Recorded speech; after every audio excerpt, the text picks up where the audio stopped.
গাল দেয় কে? ওই সিস্টার, ওই যে যারা ওই সাদা পোশাক পরে এরা না। কি বলে গাল দেয়?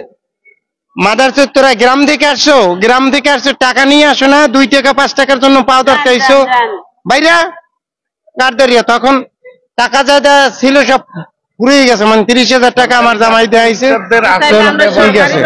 মানে সরকারি ভাবে যে সরকার দিতে আসছি যে আমরা উপকার পাবো। কালকে আমি একটা প্যারাসিটামল ট্যাবলেট চাইছি, আমাকে একটা ট্যাবলেট দেন, কয় নাই। 30,000 টাকা পাঠাইছি, এখন পর্যন্ত রোগী সুস্থ না। কিন্তু যেই কোনো ঔষধ সব বাইরে কোনো কেনা লাগে, টেস্ট এই সেই।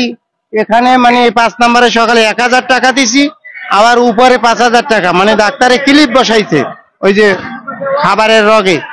তা মানে যদি যাই তো জারি দিয়ে পাঠাই দেয়, যে নার্সেরা আছে না, জারি দিয়ে পাঠাই দেয়, তাই মাদার চোদ্দরা কি গ্রাম থেকে আসছে আমাদের পাইন মারতে? গাল দেয়। তখন গাইল দিলে তখন কান্না আসে পড়ে।